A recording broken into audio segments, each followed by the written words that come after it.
প্রতিদিনই ঢাকা চট্টগ্রাম মহাসড়কের কুমিল্লার আমতলী অংশে লেগে থাকছে দীর্ঘ যানজট। কখনো 10, কখনো 20 কিলোমিটার পর্যন্ত ছাড়িয়ে যাচ্ছে যানজটের দৈর্ঘ্য। গেল শুক্রবার থেকে শুরু হওয়া এই ভোগান্তি যেন কমছেই না।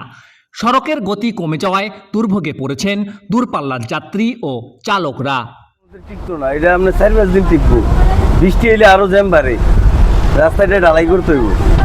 অনেক কষ্ট হয়, আমরা অনেক সময় নষ্ট হয়, জ্যাম লেগে থাকি। আমরা 4-5 ঘন্টা জ্যামে থাকি।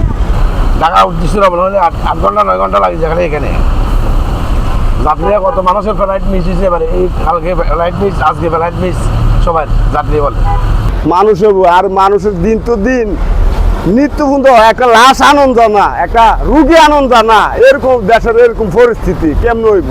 এক এক সময় এক এক গাড়িতে পরে গাড়ির হ্যাঙ্গার বুল পর্যন্ত ভাঙিয়ে চুরিয়ে পড়ে যায় রাস্তা। এটা পুলিশও তো দেখছে না। পুলিশ যদি একটু তদারকি করতো তাহলে রাস্তাটা ক্লিয়ার থাকতো। পুলিশের মতো করে দাঁড়ায় রয়েছে। এখন আপনার গাড়ি যদি নষ্ট হয় তখন পুলিশ এসে কাগজ নিয়ে যায়, মামলা দেয়।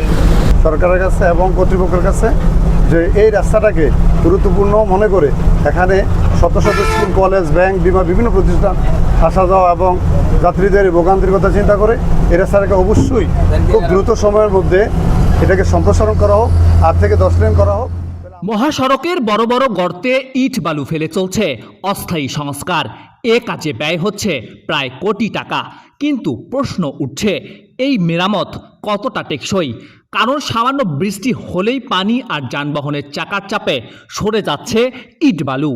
আবারও দৃশ্যমান হচ্ছে পুরনো গর্ত। এতে ঝুঁকি নিয়ে চলাচল করতে হচ্ছে বাস, ট্রাক সহ ছোট বড় সব ধরনের যানবাহনকে।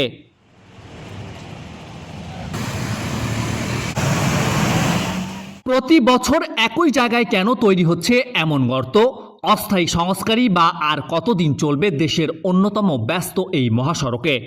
এমন প্রশ্নের জবাবে সড়ক ও জনপথ বিভাগ বলছে, আপাতত চলছে সাময়িক মেরামতের কাজ। বৃষ্টি শেষ হলেই নেওয়া হবে স্থায়ী সংস্কারের উদ্যোগ। এবং স্বাভাবিকের তুলনায় অতিমাত্রায় বৃষ্টি এই অঞ্চলে, তো যার কারণে আমাদের পেভমেন্ট ক্ষতিগ্রস্ত হয়েছে।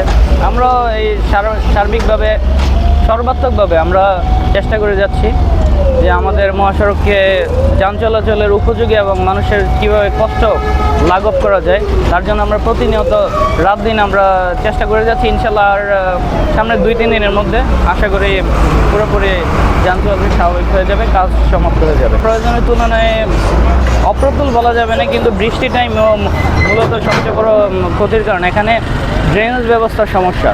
ড্রেনেজ ব্যবস্থার সমাধান না করতে পারলে আসলে এখানে পেভমেন্ট টিকানো কষ্টকর, যে কারণে আমরা অলরেডি এটার বরাদ্দ চেয়ে আমরা প্রস্তাব পাঠিয়েছি। আশা করি বর্ষার মৌসুম শেষ হলে আমরা ড্রেনেজ ব্যবস্থা সহ আমরা কনক্রিটের পেভমেন্টের দিকে আগাতে পারবো। অর্থনীতির লাইফলাইন হিসেবে পরিচিত ঢাকা চট্টগ্রাম মহাসড়কের গুরুত্বপূর্ণ এই অংশে দ্রুত স্থায়ী সমাধান চান চালক ও যাত্রীরা। এখন দেখার বিষয়, বৃষ্টি থামার পর সড়ক ও জনপথ বিভাগের প্রতিশ্রুত স্থায়ী সংস্কার কতটা দ্রুত বাস্তবায়ন হয়। Shamsur Rahman, news desk, Bangla post.